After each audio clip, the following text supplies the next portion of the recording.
Yo, what's up, guys? Welcome back to another recap video. It's still Sunday, June 5th. Um, I just decided to go over all my trades from Thursday and Friday. So in this video, I'm gonna be going over my trade on EFOI. So basically, the reason why I decided to go long on EFOI because it was SSR. It had the volume and it was holding on the bigger time frame trend. So those three things already tells me do not short. It's coming back for a previous high retest. It's SSR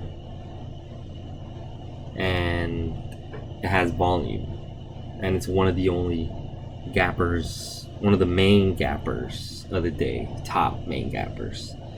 So all that, it was just like red flags to not short. So when I see these, I'm like, I feel like I haven't really perfected it yet. I'm still working the kinks, but I'm trying to see or figure out which SSR setups are good for longs and why they work when they work, and what do they all have in common in terms of market cap, free float. Are they both free float?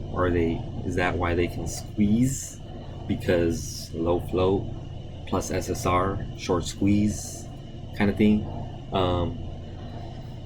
So this one, basically, these were my levels right here: 125, 132, 138, 145, pre-market high at 153, and then from there it's kind of like I'll just use a 10% gauge. So 153 plus 15. Where's it at? Where does that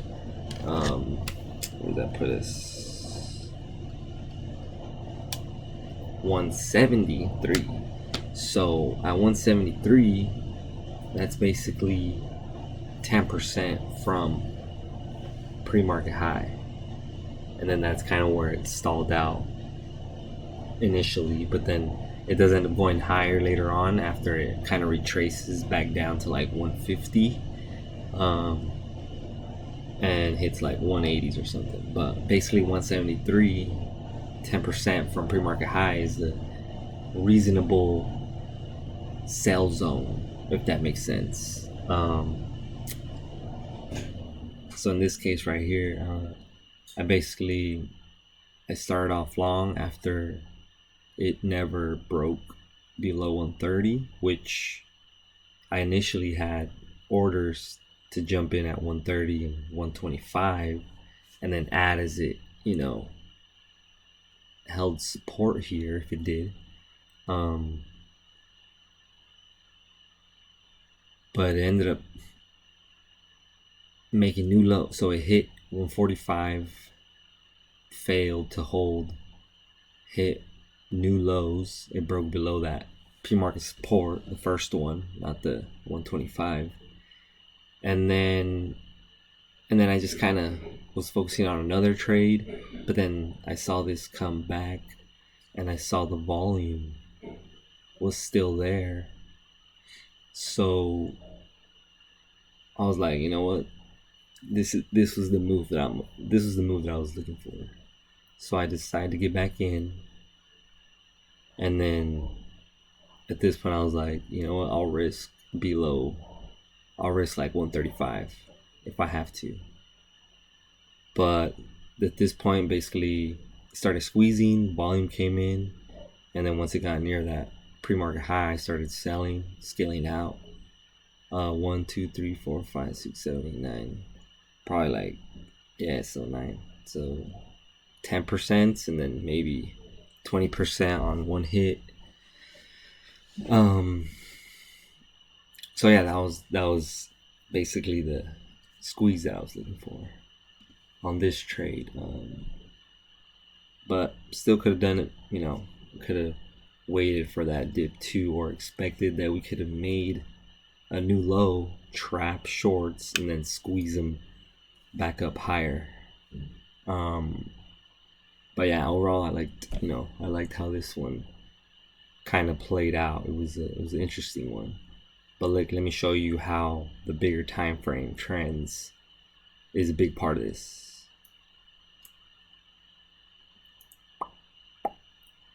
So look, check it out. Previous day, it gaps up with a lot of volume from 90 cents to 190 to 163.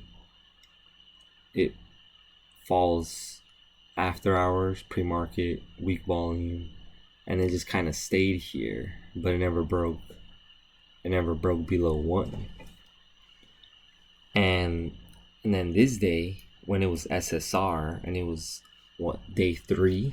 So day 3, it's SSR, and it's gapping up pre-market on some medium-ish volume. And like here, we're holding, what is it? 30-minute trend, 13 EMA. Don't forget that, guys. 13 EMA. And then you see here how it kind of broke below it a little bit right there, but it held. It was below it here a little bit. It held, and then you got that push. Oof. 179. Consolidates, never breaks. Boof. That's your push over that. And then now we're breaking below it again, but we could easily reclaim pre-market. So this is what I mean, when I'm talking about bigger time frame trends. If it's trending, you could use those as your dip buy spots. Good place to risk off of. Look at the one hour trend. So you see, if I was short, I'm like, I don't even have a lot of room